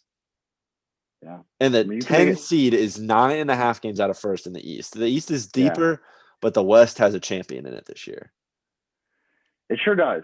And it's looking like broadcaster ass statement. I liked it. You look at him; he's using his past experiences for. They've got a champion in the West this year. Okay, I want to roll through mine quickly because I don't think there's going to be a whole lot of debate discussion. I agree. There's not. I think we all have the same Western Conference final. You want to just skip to it? No. We got to get there. Phoenix crushes the Clippers. Golden State demolishes the Timberwolves. Memphis and Denver plays close, but if Ja Morant's healthy, it's going to be the Grizzlies. I think Utah Dallas is fun, but I think Mitchell and Gobert are sick of each other, and I think Luka gets a little playoff magic in him, and they pull it out. So I got Phoenix, Golden State, Memphis, and Dallas. All right. Let me do a little quick run. I'm the same, so I don't need to talk about it. Luka's the best player in that Utah series. He will eat Utah apart. I'm taking Utah, but because Utah's at home, I like Utah. Mitchell, yeah, right? You're taking them because they're at home for the more of the games. Home court advantage matters. I have Dallas in 5, dude. I don't care. Dang. Yeah, home court matters. Yeah, Luka's the best player in the series, but who's the second and third? It's Mitchell and Gobert. And Gobert is one of the most overrated players in the NBA. Dallas can go small, just like the Lakers have this year. The Lakers or not the Lakers. Dallas can go small and just eliminate Gobert from the game. Yeah, but let me just go through my comments. That's literally what the Lakers have done with Bron at the 5. They put Bron at the 5, and Gobert's like a nobody. That's what Dallas is going to do. Ty Lue isn't going to get any credit. I think he deserves from Coach of the Year vote for keeping him as the 8 seed with fucking 8 seeds. 8 seed can't get Coach of the Year, but I agree. Fully healthy though. I actually think the Clippers are a tough one because Powell and Covington are on the team now. Kawhi and I think you can argue that PG's not coming back. Okay, or one of the two. I think it's. And they sit Kawhi. If it's only one of them, it's Phoenix. I think it's pretty. Minnesota is a. See, actually, I should have talked about it earlier. They're my favorite young core because, the plus minus wise, they have the best starting 5 in all of the NBA when fully healthy. They're throwing out the D'Lo, Edwards, Cat, Vanderbilt, and I think McDaniels. When those 5 are out. They're really, really good. They just have no depth. But they have given Golden State some hiccups. But I'm still going to take Golden State. I think Minnesota's a year away, and Anthony just getting better. But I agree. They're a year away. But if they can Memphis jump, I think that Memphis jump you're going to see from Minnesota. I really like them, and they just need to sign some guys for the bench. It'd be really cool if Minnesota had a guy like, I don't know, like Zach LaVine. And maybe Michael, he's not coming. Andrew Michael Wiggins, Porter Jr. Yeah, like maybe an Andrew Wiggins. I think that would be a cool with Cat. Like that'd be a cool the trio. king of comedy strikes again. Could you imagine if they stuck with that crew though? Well, Tom Thibodeau didn't want to wait, so that's why they didn't, and that's why Tibbs is the worst coach ever. For Denver, is Michael Porter Jr. and Jamal Murray back? I'm taking Denver. I'm taking Denver. You're on crack, bro. You don't get Memphis this year. Like they're just No, that I different. really like Memphis, and they're deep, but that starting five is Ja's just good. Ja gave it to Golden State in the playoffs last year. Like they hung. It's Jokic. It's Ja. He's come back 3-1 twice, and they've got Jokic is very, very good. When But your MVP little debate is starting to sizzle, my friend. Well, my whole thing is like they're back, but what's the chemistry gonna be like? It's gonna, Fair enough. Murray hasn't played They in played with 300 each other. days, and MPJ. If you give me MPJ and Jamal Murray with Denver, I'm picking Denver over Memphis. Well, I told you this is a Yeah. fairyland. It's Dallas, or it's still Memphis for me. My pick, then. You guys are insane. I love Jokic. He's my MVP, but you guys are crazy. But the problem is you're asking. John Morant's gonna do John Morant things, right? But then you're asking a lot from JJJ, who's gonna get eaten alive. You're How is asking he a going lot to get from eaten Desmond Bane. alive? Because he has to play Jokic, dipshit. Jokic isn't that great of a defender. I'm saying on offense, I'm saying when Jaren's gonna be maybe defensive player of the year. Dude, I don't know. I don't think you realize how big Jaren is. He's like 7'1". Like he's not going to just like fall apart against Jokic. Rudy Gobert's like 7'5", and Jokic drops like 45. Because Gobert's not that great. Bro, no player has stopped Jokic. I'm not saying he's going to stop him. I'm just saying you're acting like he's going to drop like 50. He's going to drop because 35. It's playoff Jokic, bro. Yeah, he's going to put. He's done it every play. It's Memphis. Jokic will get his, but it's Memphis, man. Memphis is just a better team. Is Memphis comparable to Cleveland though in the East? Memphis is a better version of Cleveland. They don't have a second. They don't have a Ja Morant. Dude, Cleveland doesn't have like a Ja level. But like Cleveland's like deeper than Memphis, though. No, they're not. No, No, Memphis is one of the deepest. Desmond Bane is like really good. Desmond Bane is really good. I like Memphis. Fair. Fully healthy. If it is fully healthy, Denver. I mean, Cleveland's deep, man. Ja just came back into the game, by the way. Oh, good. Sick. They're losing to Denver. Yeah, they got. Oh, you also forget that they're going to get Dylan Brooks back. Memphis. Like they have 27 points per game from Ja, 18 from Brooks, 18 from Bane. Give the starting lineup. I mean, in the playoffs, you're probably looking at Ja at the 1, Desmond Bane at the 2, Dylan Brooks at the 3, Brandon Clark at the 4, and Jaren at the 5. So you're looking at 27, 18, 18, 17, and Clark's 11. Coming off the bench, but I think he starts once Brooks comes back. And then you've got Anthony Melton, Tyus Jones, Kyle Anderson, Zaire Williamson, and they still have Steven Adams. Like Steven Adams and JJJ can do like good backup group. JJJ or Steven Adams is still a very, very good rim protector. Listen to me. But here is Denver's starting 5 when fully healthy: Jamal, Barton, MPJ, Gordon, Jokic. That's a really, really good starting 5. That's like literally not. It's literally not better than Memphis, though. It is. What are you talking about, dude? Even playoff Jamal Murray. But even like a healthy MPJ, like if it's bubble Jamal Murray, then yeah. Even like a healthy MPJ is just hard to trust, though. Like I don't. 25. No, he doesn't. Healthy MPJ. Before going down this year, bro. Before going down, he was averaging 10 points a game. How many games did he play, dude? He had a nagging back injury that he tried to play through. He had a nagging back injury he tried to play through, and then he got surgery on it. He was playing hurt, like suck my dick. All right. Well, he's not He's not a career 25. Ultimately, in games like that, I go for the best player in the league, and that's Jokic, man. He's too good, and he's having. If your argument for an Embiid is he just is going to take over, you have to have the same argument for Jokic. I mean, whatever. Like yeah, whatever. Okay, but Boston is not Memphis. There's a huge difference. But Boston is the number 1 defensive team in the league since January 1st. This is 2022, man. Like you have to have some like regular, really, really good offense. They just don't. They've been inconsistent on offense this year. Boston has. We are back in the Eastern Conference. Let's just get back to the Western Conference. No, they've won 10 of their last 11. But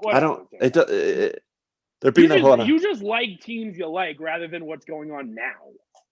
You're telling me I'm crazy for saying that Memphis is going to beat Denver. I said it in 6. I'm not saying it's crazy. You're acting like it's a wash.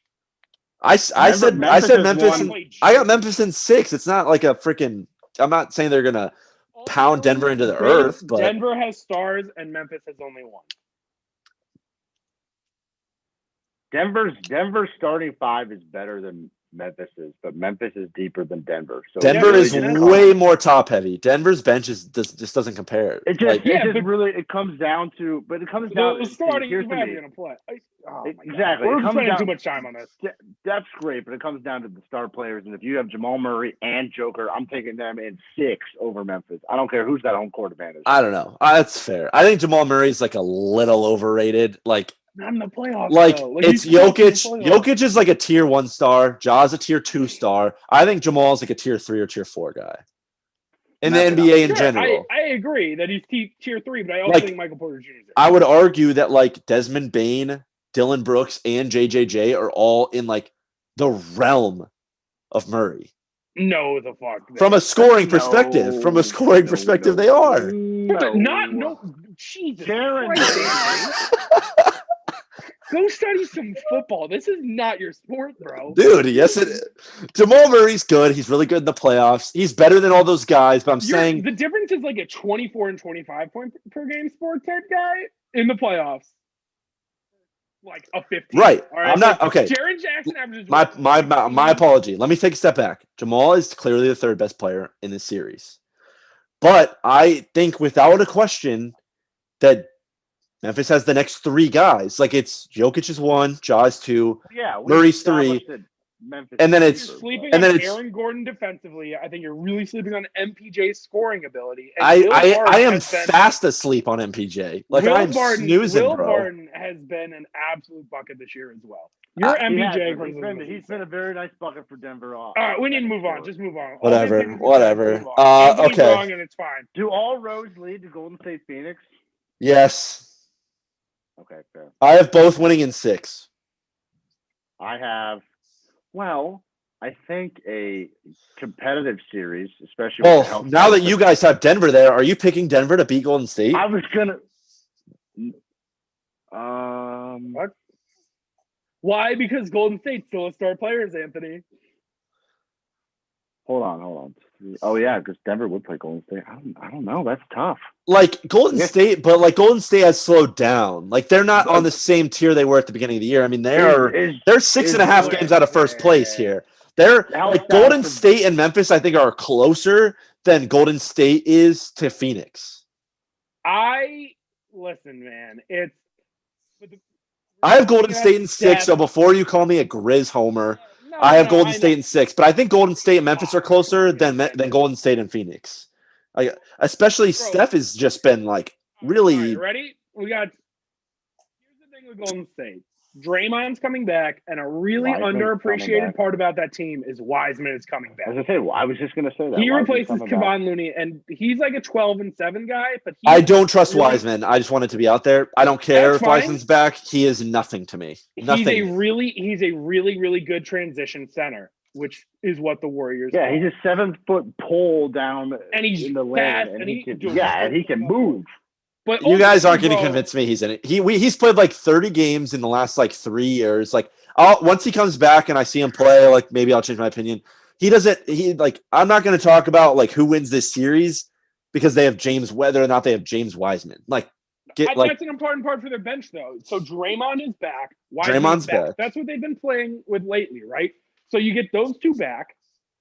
You get fucking, but ultimately, dude, you get Clay, who starts to play a bit more, get more comfortable in the knee, and Steph. It's playoff Steph. Like, it's the Warriors. It's Warriors Suns, and we'll just move on. Yeah, we don't need to argue about it. I have Phoenix in 6. Okay. I have Phoenix in 6 against Golden State. I have, this is going to be a hot take. But it's also going to be a very interesting take, and I want to get you guys' opinion on it. I think this is a very important playoff series, just a playoff period or playoff year for Steph Curry. I think if he can win a championship this year, I think that could – I don't know about your guys' opinion, but I think that could solidify him as a top 10 to 7 player of all time. Would he be like the number 1 point guard ever on your list if he won No. like a finals MVP? That's the thing. He's got 4 rings. If he's a top 10 player of all time, there's no. If I'm counting correctly, Magic. I always forget because he's so tall. Yeah, okay, that's fair. He's not in front of Magic. For me, Magic's 1 right now and Steph's 2. But how many rings did Magic get? 3. I think 4. 4, yeah. 4. Yeah. I don't. Did he ever win a Finals MVP? I feel like he did. Yeah. He won it his rookie year. Yeah, oh, that's right. Yeah, that's right. I forgot about that. Oh, all right, guys, we gotta hurry this shit up. I gotta take the dog out. 15 minutes to close up the pod. I got the Golden State Warriors going to the finals against the Sixers. Wow. Interesting. You just thought for a second about putting the Nuggets over Golden State, and now you have Golden State in your finals. Yeah, but I've had Golden State in my finals this whole time. Right, I think Denver's interesting. I think they're going to be. I don't think they're going to end up. They're going to be a really cool first round exit.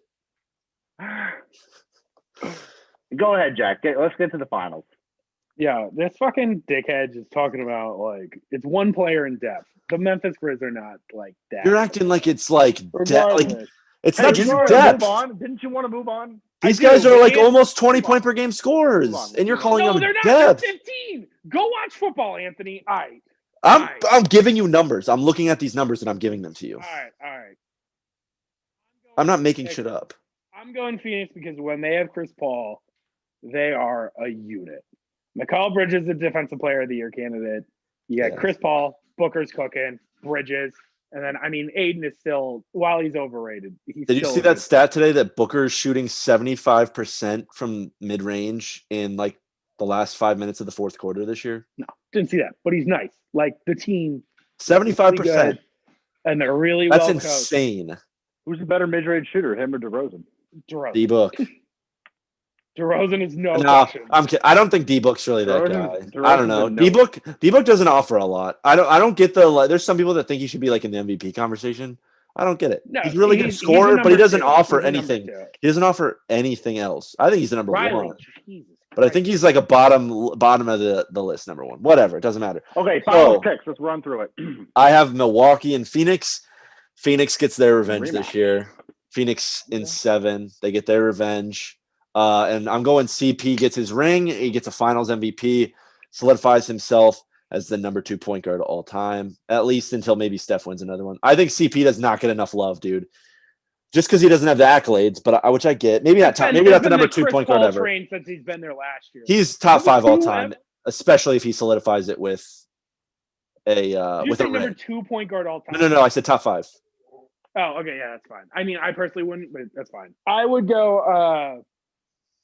Actually, yeah, I'd put him top 5, but I do think he's definitely top 5. If he wins Magic, Curry, Nash, Isaiah are all ahead of him. Yeah, that's fair. So I would go. I have the Suns. I just think they're a unit. I think it's revenge tour. I like the Heat, but for some reason, man, they just don't feel like a team that gets it done. And I couldn't tell you why. There's truly no reason other than a gut feeling. And I don't know, man. It's just when you watch Sun games this year, they're just a well-oiled machine. And it's going to be like a hot take. It just kind of reminds me of the Spurs, where it's just smart, good, fundamental basketball. That's fair. That's very fair. All right. You have Philly and Golden State. Let's hear it. I got that. I think Steph Curry turns it on. I think this is a big legacy playoff series for him in the finals, and I think this solidifies him as like a top 7 to 5 player of all time. So I'm going to go with the Golden State Warriors winning it. I think if they can get healthy, it's a hot take, and it's honestly nothing about what I've seen this year, because I think Phoenix has been the most dominant first half team. So it's hard to not pick Phoenix. Obviously, I mean, if you're just looking off this is just what I want. I want Golden State to win. I want Steph Curry. So I'm just going to pick what I want. So we're talking about 100% healthy, and that's not how life works. So I think that your finals actually has a really decent shot, especially if Chris Paul's feeling some effects. I think it could be Bucks Phoenix. I think it could be Brooklyn healthy. I think it could be Brooklyn Phoenix. I think it could be Brooklyn Golden State. There's so many different choices, but this is what I want to see. So this is what I'm picking, and that's what it is. Okay. Yeah, I think that's very, very reasonable. A fun segment that we can try to keep relatively short. kind of sticking in the NBA is talking about the news about Bronny and LeBron. For those that have not heard it, LeBron came out and said over the weekend that A, he would not rule out a return to Cleveland, and B, that he will play the final year of his career with his son, Bronny James. Now, the three of us were debating this before the podcast last week as well. Where would you draft Bronny knowing that you're getting LeBron James as well? You're spending a first-round pick on him. Are you spending a second-round pick on him? Is he still going undrafted? Are you spending a lottery pick, top 10, top 5? Are you spending the number 1 overall pick on him? And I think there's a really interesting argument to be made here that it just simply depends on who you are. So for the sake of conversation, let's say it's about a 2 years away thing. So we're looking at 2024. Let's just say for the sake of conversation. Yeah, I think that's when he's. If you are, but let's use this year's team so we can give it a little bit of like some feel to it. Where Toronto took Scotty Barnes this year, which was like what, number 4? Really, was They it? took him 4. Would you have taken Bronny 4 knowing you're getting LeBron James this season? Fuck no. This season. Fuck. Bro, but you're not getting 37-year-old LeBron James. You're getting 40-year-old LeBron James. Right, but I'm just saying for the sake of 40, conversation. and so this is the last year of LeBron. This has been my whole problem with this. Last year of LeBron, right, is assuming, and there's no guarantee it's when he's 40. It could be when he's like 44, and that's when he goes and plays with Bronny. So there's no guarantee that he's going immediately when Bronny is drafted, right? Second, Bronny right now is averaging fucking 6 points as a junior in high school. He can get better. But let's just say he's a nothing. Like, let's say it's like drafting Anthony.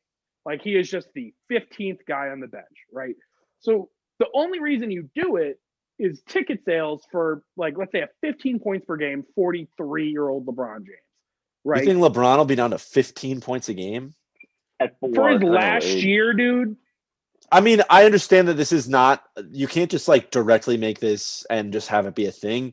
But, like, Tom Brady just led the league in passing at 44. Yeah, Michael was dropping buckets his last year too. Like, I don't think just because LeBron, Michael was dropping about 20 and he was playing ISO bad knees. Like, dude wasn't like Tim Duncan was washed at the end. Like Kareem was washed at the end.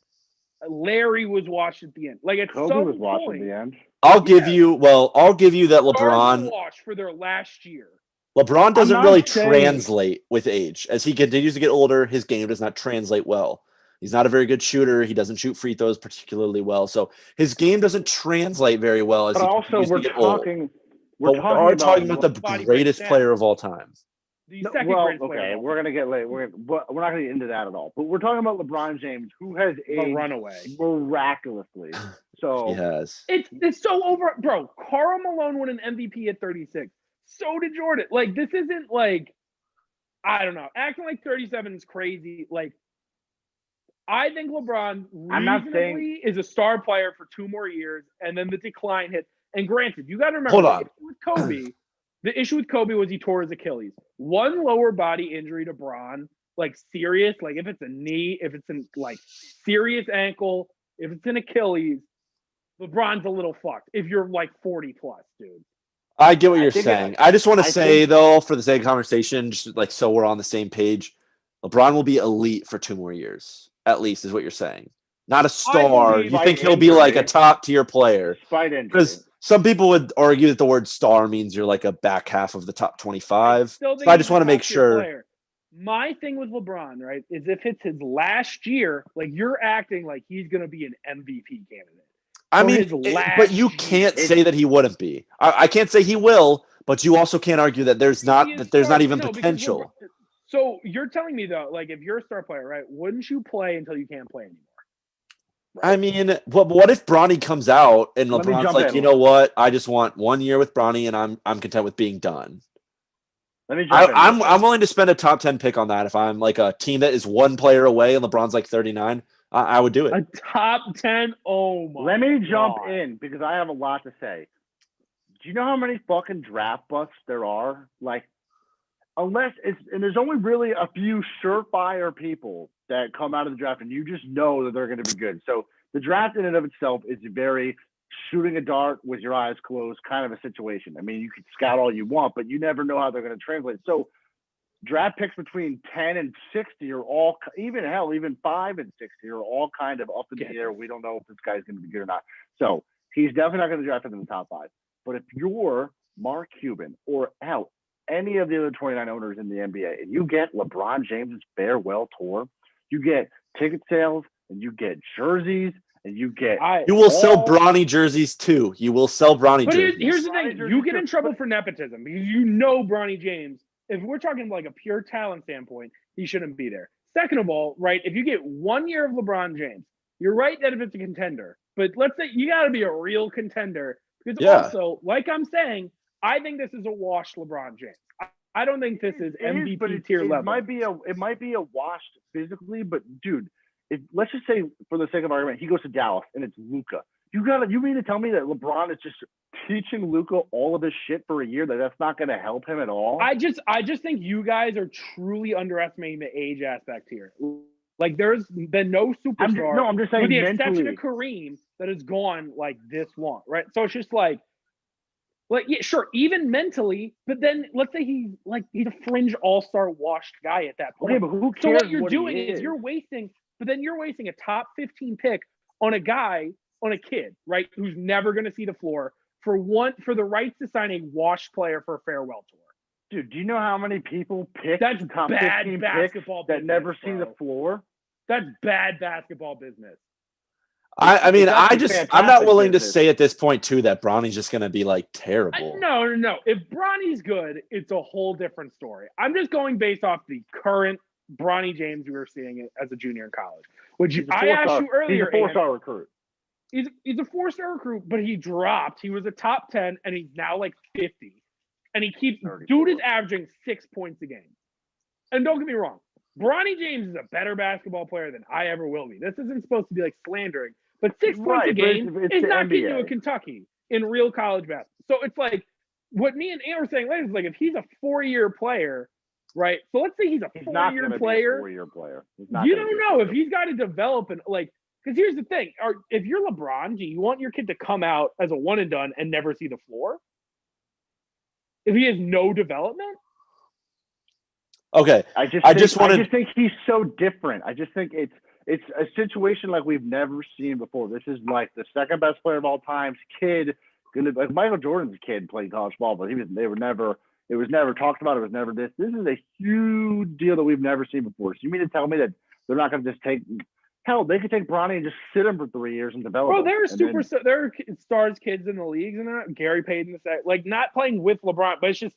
I just think it's like LeBron, you guys, think but if I get this, wash LeBron, we're an instant contender, and I don't think no. I think if you do it for the money, that makes sense. But I think that's bad basketball.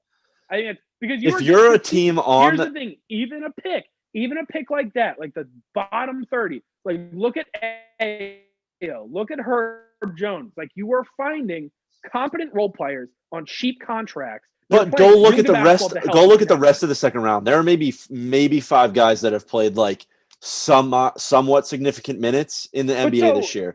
I would rather have LeBron James for a year. I'd rather take the dart than watch LeBron James. So this is from 24/7.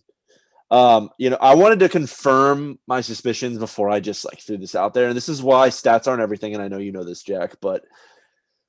Like Sierra Canyon, first of all, is loaded with talent. Like they are one of the best teams in the country. So as a junior, Bronny's probably not even. I'm not sure how many minutes he's playing a game. I can't find that on here, but as a junior, you're supposed to be playing. This was as evaluated on February 22. So this was 2 or 3 days ago. Tuesday. It was Tuesday. Slowly but surely, from Eric Bossy.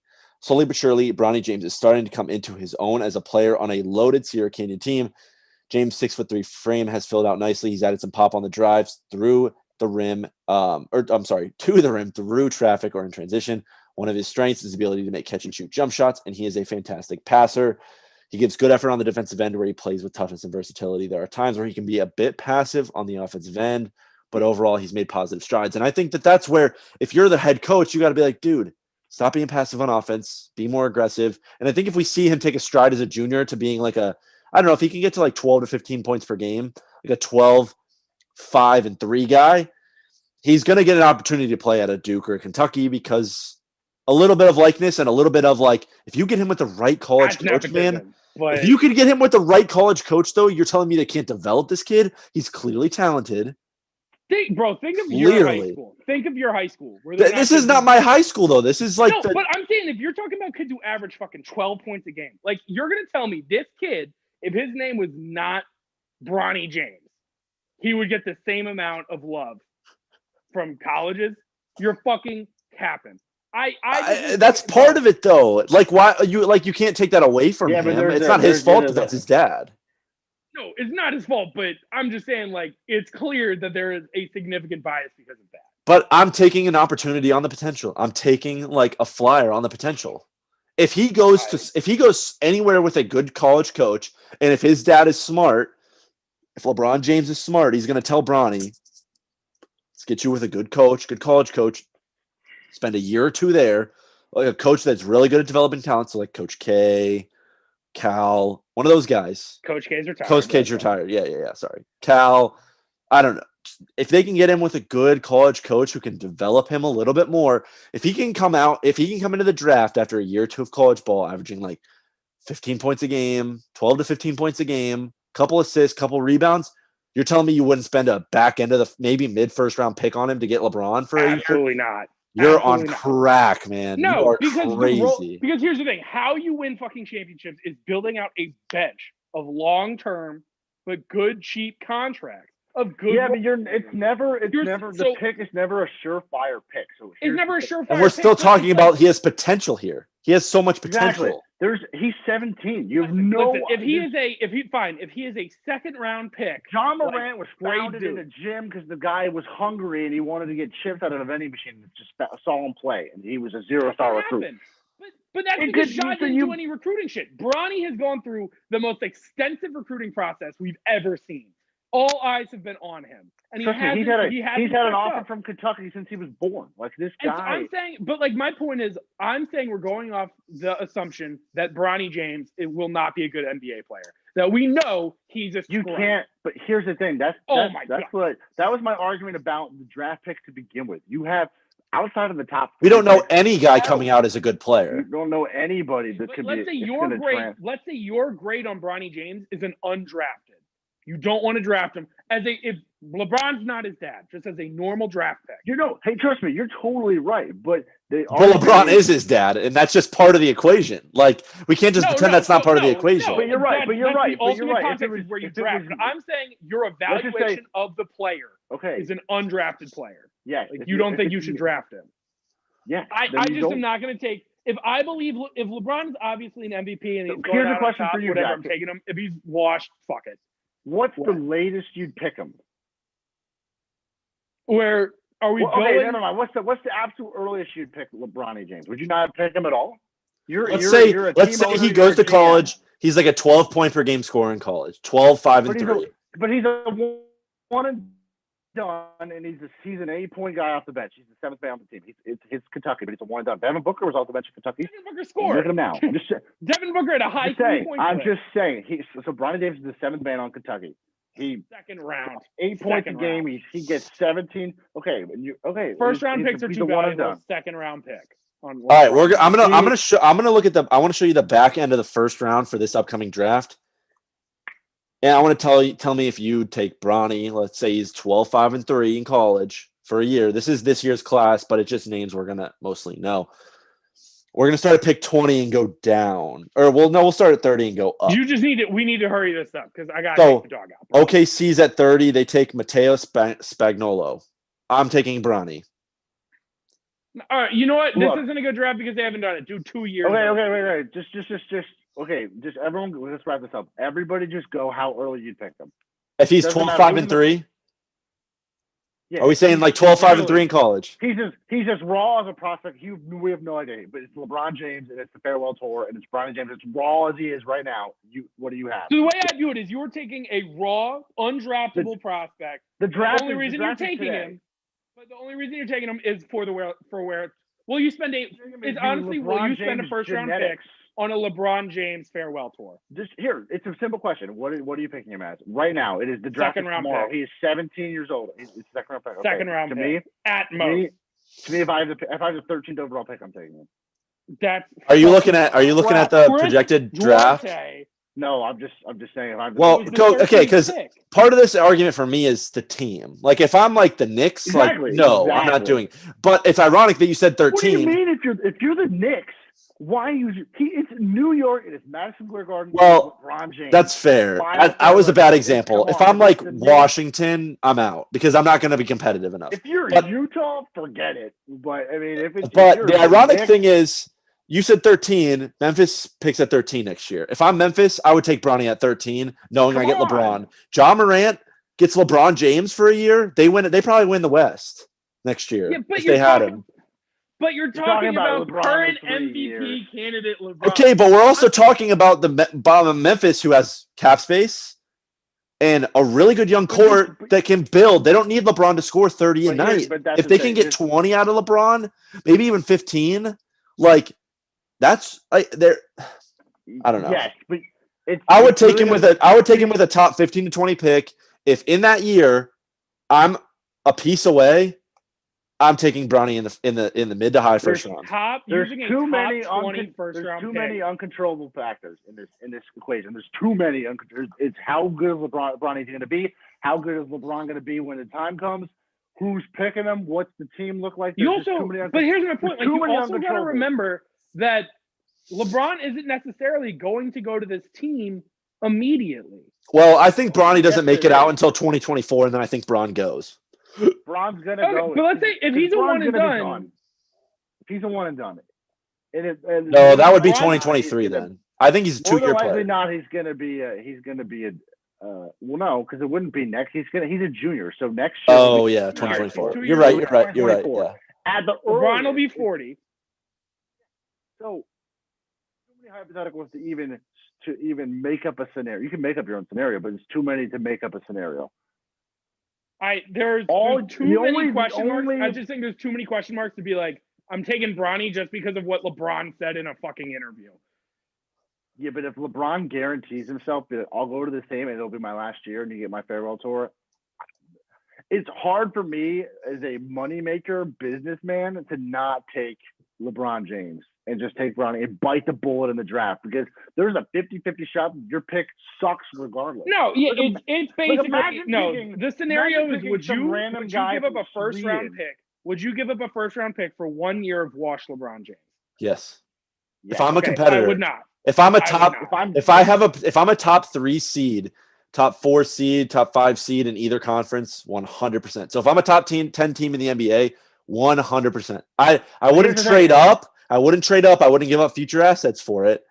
I would I straight think up. you guys are overestimating how good LeBron will be in his life. I think you're I underestimating don't it. exactly. I think you're underestimating. I don't even think to me it doesn't matter. He could be the worst player in the goddamn world. I get LeBron's farewell tour, dude. That's gonna be sick. Also, how sick is a business farewell tour from going a to be in business- fucking Orlando?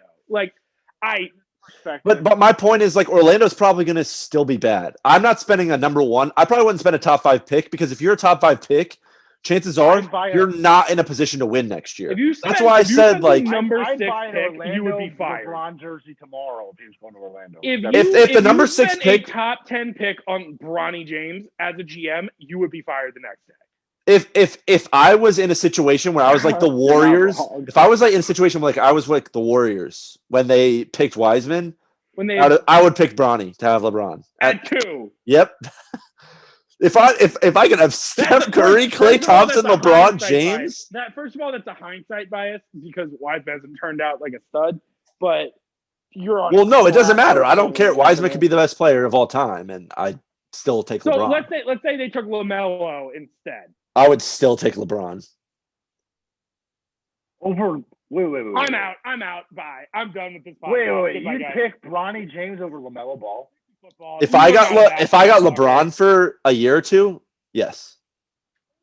Oh my God. God. But I'm talking about if I'm Golden State, man. Like that's Steph, Klay, like just Draymond. Like you're talking about last year. You're sacrificing future. That's your best opportunity. But the Warriors don't have much of a future anyways. Yeah, but exactly. Championship. Well, they do right now. When they have Kuminga, they have Moody. Well, I'm saying now they do. Sacrifice the future all the time. So that pick, dude, LeBron James on the Golden State Warriors would be unreal.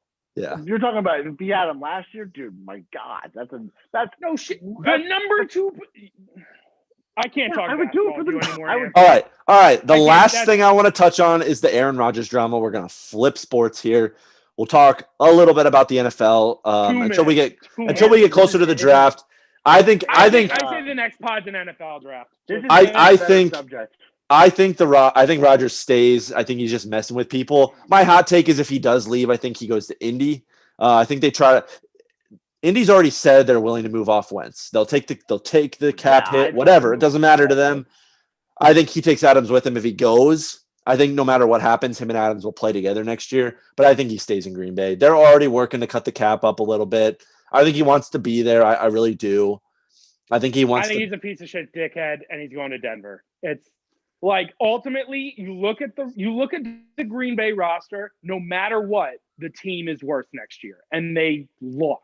They didn't win a playoff game. It's not worse. And the team is getting worse. It's not worse next year. I mean, you can make things not worse. You have I'll tell you 70 why. million. You have to somehow clean up. 40 million. We have 40 million over the cap, and I'm going to tell you right now what we're doing. It's now 50 since you It's 40. restructured. It's 40. I just looked at it Yeah, today. it's 40. Oh, you know what's crazy? It's still $40 million. Like that's still. You can't Here- keep the same team and run it back with $40 million. Yes, we can. We can keep the same 2021 team. We can because we're going to cut Zadarius Smith, who played 19 snaps for us last year. That's 15 in cap. It's 28 in cap. Yeah. I So thought cut 15. Fine. If it's 28, that's still 12. You got to clear up. And then you It's remember 12 to years old, franchise but we tag. could- But to franchise tag Devontae, you have to beat 20 in the green. But we've just cleared 14 million in cap by restructuring 2 contracts. It's coming. the It's team coming. Would It's be coming. worse. It's coming. Hell, even if we have Aaron Rodgers contract next year on a whole signing bonus deal. Because the other thing too is if you run it back with Rodgers, because you're going to see the same result Rodgers with the is Saints, the team is going to be really, really bad when he's done. Well, it's going to but be once an it's the same thing explosion. with what I was saying about the Warriors. how is it going to be? I bad? would We dig. have- I'll dig and go all in for a championship, even if it means you sacrifice the future. It's funny because it's not even going to be that bad. I mean, our weapons, yes, but can Jordan Love? It's Devontae's gone. Jair would be gone. I think Preston it's would be gone. idiotic. I think it's idiotic to say instead of one more year, instead of going to get at least the offers have been 2 firsts and 2 seconds. For the most So you're going part, to scrap the For whole Rodgers? thing for just Yes, you just scrap it. You say I'm fuck scrapping it. After the performance against the Niners, I'm scrapping it. All right, that's not a hard. I mean, it's really 2 firsts and 2 seconds would be very nice. It's just we're in a very win. We need to win this now, and it's kind of like let's but just do the one thing more is, if you time. guys don't win next year, the implosion's gonna. Because if you backload all these contracts, like you push it back another year, and like I said, well, it wouldn't you're be back. seeing it with the Saints. Actually, The Saints are about to lose so many players, but if you push it back, it's going to haunt you. And I'm just saying, I'd rather get out now and get a shit ton of picks. Rodgers is like an all-time guy, though. It's hard to just move off of him. But he's a dickhead. Well, that's That not a doesn't mean reason to anything. move off That's the not a guy. mean- No, but But- I'm saying if your entire You're an year, asshole. every single week, he's just been like, I don't know if I'm going to be here. I don't like it here. Like, it has been the Rodgers. I don't think that was show. 2021, though. I feel like he was happy. Like, he showed it. I He was thought happy it was this year. pretty It was, dramatic the last it was 2 years. 2020 after we lost to the Niners in the championship. I think Rodgers has been pretty dramatic the last 2 years, and I think it's clearly time to just cut your. Like I said, you have the opportunity for 2 firsts and 2 seconds for a team that cannot get past the Niners. You cannot get past the NFC Championship game, and like you said, to create the cap, even if it's 1 or 2 players, you're going to be somewhat worse next year. I think heading in. part of this is they're worried Jordan Love is not that good.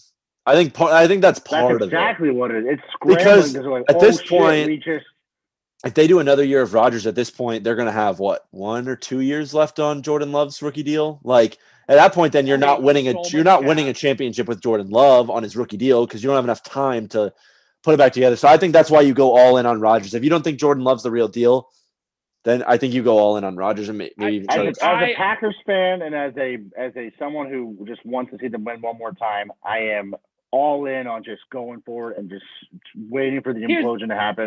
But as a smart football fan, it makes a lot of sense to get something for Rodgers and just start rebuilding. I mean, you have solid bones. You have a lot of young corners. You got a lot of safeties. You got a nice offensive line. I think we'll probably move on back to Yari, but I mean, you have it's not a shambles roster. I mean, yes, you'll lose your stars, but we do have a lot of good bones, and you can start to build with those picks. I mean, it's going to take a while. We're going to suck for probably about 4 or 5 years, and then have to look for a quarterback. But it's not far. It wouldn't bother me if we got some serious, nice draft capital for Rodgers. But my whole thing with it too, right, is if you move off Rodgers now and you add those assets, right, and you run with Jordan Love, you see what you get in Jordan Love, and if it's a bad year, then you move off him next year when you have a ton of draft capital. Because, like I said, even you'll have a next year's first, your own next year's first, another team's first, and another team's second. So you're going to have 2 firsts and 2 seconds. So if you hypothetically loved a quarterback prospect and said, we're over the Jordan Love experiment, we want the number 1 prospect in this draft, you could reasonably trade up to get him without totally fucking yourself up. Okay, but if you have your pick, let's say if they trade Rodgers, their pick's it's probably fair to say their pick is top 10. But that Broncos pick could legitimately be 32. And then it's so you have pick 32 and 64. And so it's is that 3-1? Let's say you're trading 10. You trade 10. Let's say you trade 32, and then you trade the Packers following your first round pick for the number 1 guy. That gets it done. I would rather just keep Rodgers for a year and just suck it up. At that point, you're not gaining any draft capital. You're just changing your quarterback. Well, I'm just saying you don't start the rebuild have next year. to do that. Yeah, because you get an audition for Jordan Love. You get a year of Jordan Love where you actually see what you got. Well, you can still do that the year after. He's still on his rookie deal for I think 3 more years. You wouldn't have extra picks. You wouldn't have the capital. Yeah. You wouldn't. And hell, if I'm smart, I'm taking future capital from Denver because I'm going I'll take your 2026.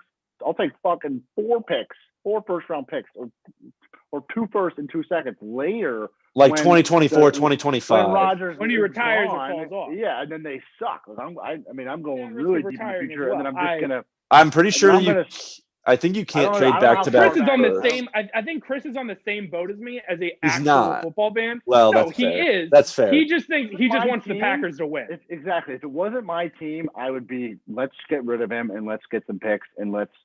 Anthony dickhead. Maybe it's just me being a championship hungry Cowboys fan. I would rather try to win a championship because it's so hard to actually get a quarterback like Aaron Rodgers and then and have him for 15 years. We haven't done shit in a decade. He's still so good though. And you got to clear. Because here's the thing. Like I said, to sign Devontae to a franchise tag, you need $20 million in the green. So if we're at -40 right now, you need to clear or restructure $60 million. That's not as hard as it sounds. It's not as hard as it sounds. If you backload all of that and you're seeing it and you're seeing it with the Saints, and you're seeing it with the Saints, if you backload a lot of these restructures where it's hey, for 1 more year, you're going to be really, really fucked when he leaves in a year. Yeah, but that's what they're weighing right now. Is it worth it?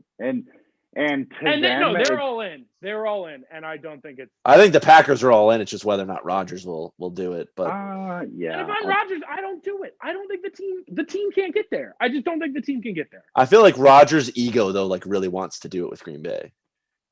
I don't think he cares. I think he does. I think he loves that place.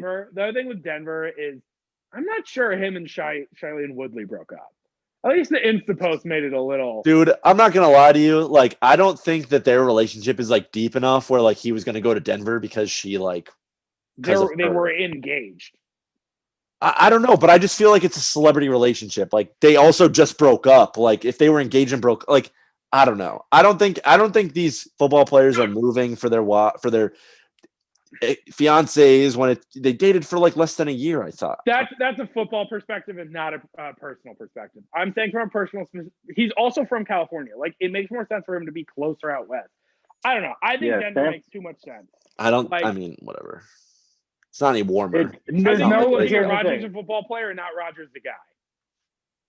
If Denver makes sense for a long-term option, it really depends on how much. It sounds like he is potentially thinking about being done with football in general. As a Like, franchise, what apparently, it sounds. I heard that the reason him and Charlene broke up was because he wanted to keep playing.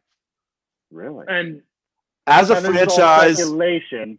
But as a franchise, the That's Packers should speculation, try. yes. The Packers should try to send Adams and Rodgers to Denver and just steal every piece of. oh, see, now value. you're coming back around. Yeah, Well, no, that's I'm what saying they as a should. franchise, they should. As a fan, I want to see Rodgers in Green Bay, but okay, yeah. So As a fan, though, they just haven't done it. They financially- haven't done it since 2009. dude, I'm They're not not even. gonna I'm do not it a again. Packers fan. I just want to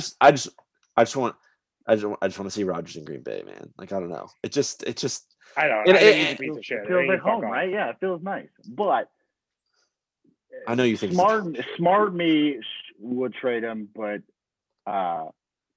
the heartstrings of myself. Let's can't just have a get rid of football him. podcast on Sunday. Quick hits, NBA, and football on Sunday mock draft. All right. All right. That was- All right. Well, Dude, thank you for tuning in to episode number 1 of the All My Dogs Eat podcast. I'm your host, Anthony Raphael, here with Chris Pagliaro and Jack Hafertepe. We're going to try to get you guys 2 episodes a week, so stay tuned. They should be coming on Fridays and Mondays. So we will see you guys on Monday afternoon. Signing off.